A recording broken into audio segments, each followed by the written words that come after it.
speaking with me, Tarun Nangia. Today we discuss a very, very important judgment of the Delhi High Court authored by Justice Pratibha Singh, where she has mentioned very clearly that allegations that are made against the Arbitral Tribunal, where these allegations are leveled without basis, many times with varied intentions. Sometimes it could be to delay the arbitration. There could be various motivations for it. She said that, those tactics indeed stand contrary to the letter and spirit of the arbitral process. And this is in reaction to a case that she mentioned. Details, of course, we will discuss during the course of the show. But that is for my panelists to share with you. Let me welcome Justice Iqbal Ahmed Ansari. He is a well-known arbitrator. Earlier has served as the Chief Justice of Patna High Court. Good to see you, sir.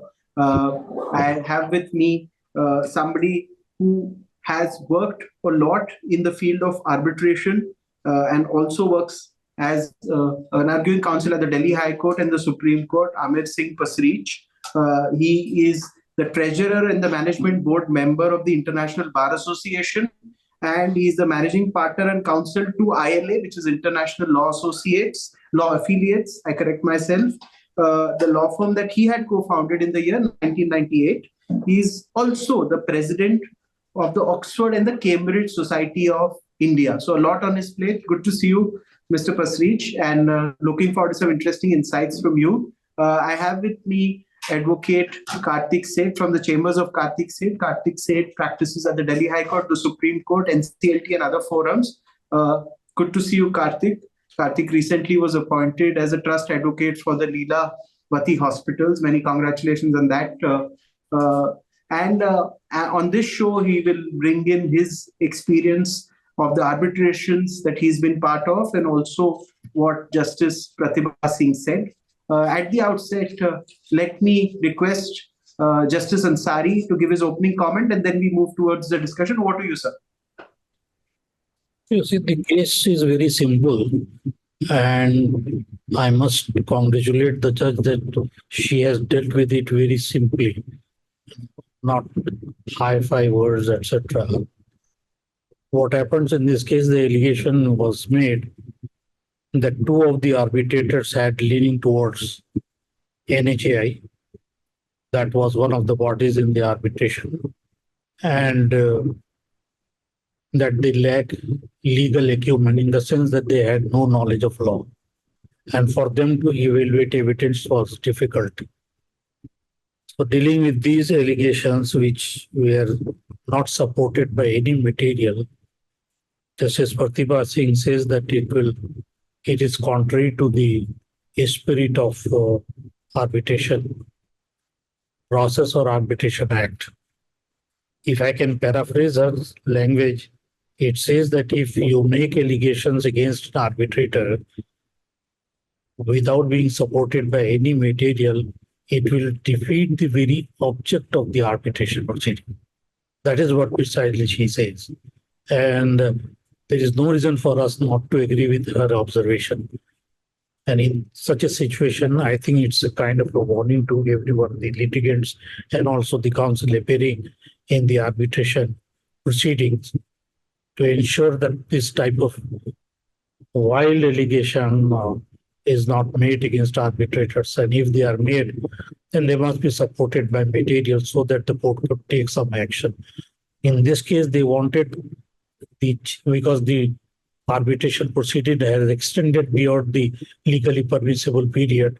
So there was an application for extension of arbitration period, and also for there the respondent said that please appoint new arbitrators.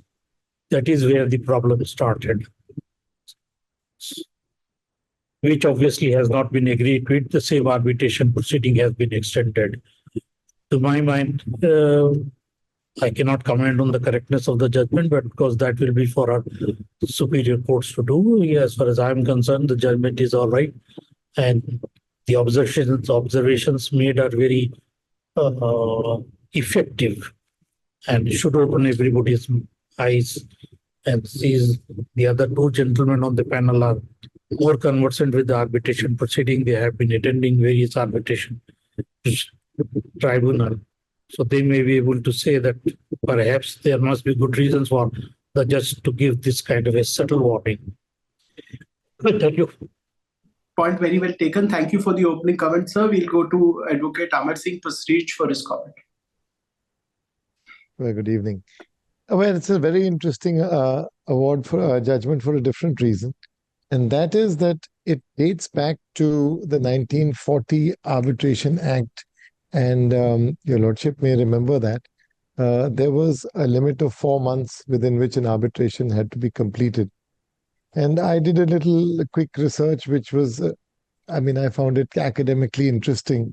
In the AIR manual of the 1940 Act, there were a series of cases which dealt with the extension of time.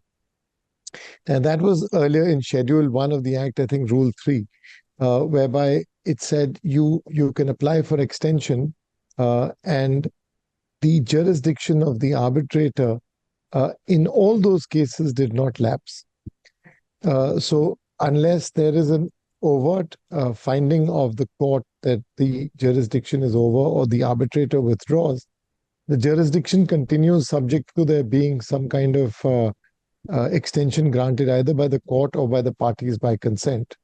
That has curiously been misused as it appears from this judgment to displace the arbitrators. And the displacement of an arbitrator on these kind of grounds is an interesting question, because it's often attempted whenever the arbitration is not going in your favor. You may have, so many of the eminent arbitrators there, but when they see it not going in their favor, they use every excuse to derail it. And in those cases, the question is whether the word shall used in the Act in 29A, which is that the arbitrator shall complete the proceedings within 12 months, would mean that the arbitration jurisdiction lapses. And I think it's clear from the case law that it doesn't. The arbitration jurisdiction continues. Unfortunately, it's a gray area, but the Arbitral Tribunal doesn't lose its jurisdiction at that point because it's not spelled out in the Act what happens when the time's up. So as a result, it's a very interesting dealing with it. And I think Justice Pratibha Singh's judgment effectively caps that problem and tells us that you can't use this as an excuse to displace the arbitrators. Thank you for your opening comment. We'll go across to Advocate Karthik Seth from Chambers of Karthik Seth for his opening comment. Thank you, Tarun. So basically, when I was just going through the judgment, what I saw was something which has been similarly held in a lot of cases with regard to Section 29A. What happens here is that under a mandate, when the mandate expires, one of the parties has the choice to specifically say that whether the extension has to be given or not. At the same time, there have been quite a few instances, especially when we appear for public sector undertakings, where the public sector undertakings raises this objection about bias and other things. But this is a very peculiar situation where the public sector undertaking is saying that the judge is fair and has conducted the hearings properly. On the other hand, the private party in this case is alleging bias. The reason why I mentioned the difference, the reason why I mentioned why a public sector undertaking is involved is because whenever we appear for a public sector undertaking, we do a proper due diligence with regard to the particular person. And more so ever, as everyone is aware, under the Arbitration and Conciliation Act, a complete confidentiality clause. Apart from that, there is a no conflict of interest clause as well, which is given at the very beginning, which the parties have to accept when the arbitrators give that. To later on say that there has been a bias and all those things, even more so when the whole mandate of 1 year or 1.5 years is over, is completely preposterous in my opinion. And Justice Pratibha Singh in his rightful manner has cut it short only with a very short and crisp order of 2 pages or 3 pages, and specifically said that at this stage, to raise such an objection would completely defeat the purpose of arbitration per se. So, as we have discussed earlier in the earlier shows as well, Tarun, that when India is trying to become an arbitration hub in the world, these kinds of judgments are something which is more welcome rather than allowing parties to drag arbitrations just in the same manner as litigation. So definitely it's a very welcome step, very welcome judgment. Thank you for your opening comment, Advocate Karthik Seth. I'll go across to Justice Iqbal Ahmed Ansari. So you do a lot of arbitrations. In your experience and also in your analysis, if you could share with us that some kind of techniques which are used as a stratagem by advocates to delay arbitrations, and the arbitrator sitting on they understand what is happening, but many times, of course, they may or may not be able to comment at that point, but they're able to see through what's happening, what strategies are being used to delay. Could you comment on what kind of strategies are used and to promote India as an arbitration hub? What should be discontinued? If you could delve into the past also and share your opinions on this issue. The situation on the ground has improved a lot compared to what was there in the past. Nowadays, proceedings are really quick and fast. And therefore, in the situation which is developing, we should have great fear that arbitration proceeding will lose its utility, for the simple reason that if the arbitration is not only quick but also fair, then in that event, it not only retains the confidence of the litigants, but the very purpose and objective of the Arbitration Act become achievable. In many cases, in the old period, it was tried recklessly by the lawyers to make allegations against the arbitrator, and you will find too many cases earlier against the arbitrators, aspersions casting against arbitrators. But those things are very far and few between. So that fear is not as much as it used to be in the past. And nowadays, but at the same time, of course, it is also true, and Mr. Karthik has pointed out, that there are tendencies on the part of the people to manipulate the arbitration tribunal by leveling allegations without having any foundation for making such allegation.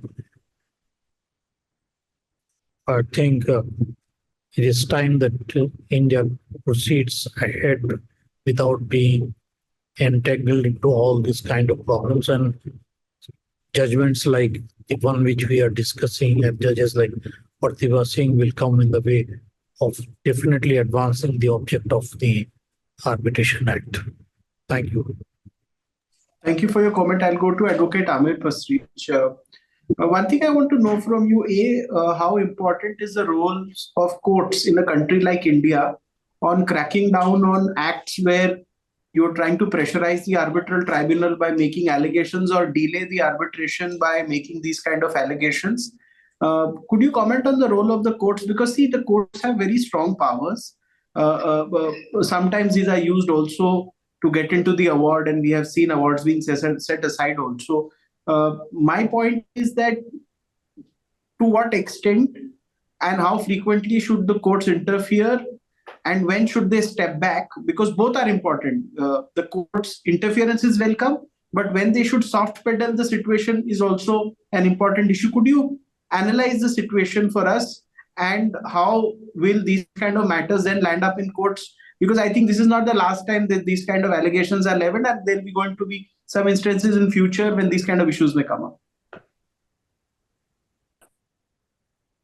Well, Tarun, as you probably know, there's a recent judgment of the Supreme Court, which is DMRC Limited versus Delhi Airport Metro Express Limited, Private Limited, where they have upheld interference by a division bench. And there are issues arising from interference, no matter how important it is to deal with injustice. We have a difficulty in India because we offer infinite justice. That's my view. I think that we like to hear everything very carefully. We're a very deliberate nation that goes through the whole set of facts, and we don't follow the system of just technicalities, which is very common abroad. Now, this has its advantages, it has its disadvantages. I mean, I have always benefited from the advantages, I must say, but that's a matter of strategy. So, from that point of view, I think that we have, I mean, to keep it very brief, I think that it's very important for the courts to restrict their interference with arbitral awards as much as possible, to send a signal abroad and in India that we will enforce it fast. If we have to interfere, we have to do it, extremely efficiently with good cause and reason, and very rarely. So that's my overall view. I'm not going to comment on the Supreme Court judgment because that's not the subject of your session today. You may want to have another session on that because it's a very interesting and long consideration of. And there's an Article 142 which also comes in, which is quite a different jurisdiction, which has no place in ordinary arbitration. But there was over there a curative petition, and there's a change, there's a shift. So we have to look into the impact of those decisions also, so as to see where does the balance lie. I think we've fixed the balance fairly well over the years, and I think we have to keep it there, of non-interference except in extreme situations. Thank you. Point well taken. We'll go to Advocate Karthik Seth for his intervention on these two issues. Yeah. So I'll keep it limited to the judgment per se, because while we were going through the judgment, there were two very important, crucial points which Justice Pratibha Singh noted and said there was an intentional delay which was caused by the person who was alleging bias now. And that was noted in her judgment by pointing out that there was a 6,000-page additional documents which was filed. And then there was a lot of discussion about for example, if you file, I mean, you would know clearly that when we file a certain document, it has to be admitted or denied. And when it has to be admitted or denied, there were arguments on even admission and denial. So all that took a lot of time. And that, I mean, what did not come out from the judgment, but it is very clear, just that particular intention, is that I cannot, if a particular party is trying to strategize to manipulate the tribunal, then that can be, this is kind of a wheel which the court has the power to take off and show that, boss, be in your limits. If there is any particular thing which you are doing, which is to defeat the purpose of arbitration, then we will come down heavily on. And more so, secondly, as Ms. Pasreech rightly pointed out about Article 142, if you remember, Justice Rishikesh Roy's judgment, where the similar question of bias was taken into picture and all that. So definitely, the courts have taken a view these days that despite being any other proceeding separately going on, so in this case, there was a big hurdle which Justice Pratibha Singh very subtly crosses, where there was a fresh Section 11 petition filed before the Delhi High Court. And she says, I am not going into that fresh Section 11. Even though there has been no extending of the mandate and all those things till now, but now since the NHAI has approached me, I am extending the mandate. Whatever happens in that Section 11, I am least bothered with. And so I'm just trying to say that we need judges who are pro-arbitration. And not only pro-arbitration in the sense of the legal acumen, but also who understand the game and the strategy which are being used by probably lawyers like us only to defeat the purpose of arbitration in their own ways. I mean, I'm not saying, I'm like, it's completely a situation where we are bound by the instructions of the client at times. So these are certain things which I genuinely feel that someone who has practiced law, especially under the arbitration regime, is very well equipped to handle a roster like this. And that's why I believe that Justice Pratibha Singh is perfectly suited to handle these kinds of cases. That's what. Thank you for your comment. We'll move quickly to the round of closing comments. See, India is emerging as a destination for arbitration. Recently, we saw some institutions, say the Mumbai International Arbitration Center, the Hyderabad Center in Delhi. Arbitrations are increasing. Some arbitrations that would have earlier gone out of India, say Singapore or other jurisdictions, are happening in India. What we have noticed is the courts are also playing a constructive role. This judgment is one of those judgments which has played a constructive role, and it merits a show. Whenever the courts stand by the ADR process, it is something that we must recognize and applaud. Keeping this in mind, we do a round of closing comments. We'll start with Justice Ansari. Over to you, sir. So I perfectly agree with you. See, pro-arbitration, anti-arbitration, these are not phrases to be used for a judge. A judge is also always required to do his job, and what he does is not proactive. If he decides in favor of the arbitration proceeding being paced ahead, it's his duty if he stops it. But at the same time, we must also remember that where their genuine concerns are expressed either against the capacity of an arbitrator to decide a particular issue or the inclination of the arbitrator to decide it fairly. If these two questions arise, then I think in that event, one has to come forward and stop this kind of arbitration, which of course was not the case in this case because there was no material to support the allegations made against the arbitrators. But I think with the vast experience which Mr. Amit Kumar has, he can very well analyze and tell us what he thinks of it. Thank you for your closing comment. We'll go to Amir Singh Pasrich for his closing comment. Thank you. Well, I think it's a privilege to be on the same platform with you, Justice Ansari and Mr. Singh. Thank you, Tarun, for also letting us on this interesting topic. I think I've seen Justice Pratibha Singh's judgments always very short and to the point.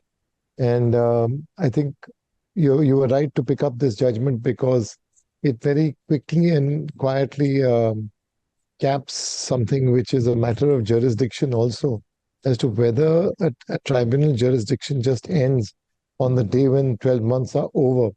That's a very interesting question which might end up in the Supreme Court one day, because the language of the statute is not very clear on that. It says shall, and that shall will probably have to be interpreted to mean an extension, that the shall period does not mean that the tribunal's powers end. The tribunal remains available unless the arbitrators themselves pull out. I think that's the best we can say on this subject. On the subject of arbitration, I want to quickly comment that India is making great strides, and I see it when we have the Delhi Arbitration Week, and I see it in Delhi, and I notice in Mumbai. We have to find arbitration as a cheaper alternative to litigation. That's the big one, because litigation it's freezing up, and the litigation system is backing up with 5 crore cases pending. We have approximately 1 case in India for every 28 people in the country. So I think with that, arbitration has a lot of scope for development. Thank you. Thank you for your closing comment, Mr. Amir Singh Pasrich. We will go to Advocate Karthik Seth for his comment on today's show. Yeah. Thank you, Tarun. I reciprocate the feelings of Mr. Pasrich and Mr. Justice Ansari. It's a privilege to be on the same platform as them. I would just like to say, like very briefly, that when you pointed out about institutionalized arbitration in India, it's definitely coming up, and it's a very welcome step. But at the same time, what I feel is that there's one more step which can be taken, because whenever I'm doing these international arbitrations, whether it's in Singapore or in London International Arbitration Center, they have a specific clause of maintaining a transcript, and maintaining a transcript will go in a long way. Not only maintaining a transcript, there is a specific time bound manner in which how the Singapore arbitration runs, or under the SEAC or under the London International Arbitration Center. The reason why they do it that way is because at a later point of time, like now how it is happening in India, that all of a sudden at the very fag end of the arbitration, or when the arbitration is supposed to close, when the arguments have commenced, there will be this concept under the Arbitration Conciliation Act, which will come up and say now the both the parties have to extend the mandate by another 6 months or by another year. And then the court will have to intervene. But if you have a transcript in place, there cannot be a question of bias per se, because everything will be recorded. Everything that is said will come out, and it will be in a printed form, just how, I mean, like, as I pointed out earlier also, like how Justice Chanchud has started our current CGI, Honorable CGI has started in the 9 judges bench cases. So whenever we speak a word as well, that gets transcribed and it's published on the Supreme Court website. I feel that in a long way will help not only the institutionalized arbitration, but for such cases and such frivolous litigation to stop or delay the arbitration. I believe it will help in a long way, and that's what I want to conclude with. Thank you. Thank you for that closing comment. This was an interesting show. Whenever something, some comment or maybe an order, judgment that the court does where arbitration ADR is promoted, we always are more than happy to take it up. In fact, what Mr. Said suggested about live transcription is an issue that we would like to take up. There are a lot of stakes in arbitration for corporates. Sometimes people get angry on the show and say that I will advise my company to remove the arbitral clause altogether, because after arbitration you go into litigation and you spend the same process. So in such times, whenever a judgment from the courts encourages arbitration, it is an opportunity to discuss. And of course, in due course, we'll take up some other issues. But that's it for now. I would like to thank Justice Iqbal Ahmed Ansari, Amit Singh Pasrich from arguing counsel at the Delhi High Court and the Supreme Court, Advocate Karthik Seth. Thank you for making time and joining on this important judgment by Justice Pratibha Singh. Thank you so much.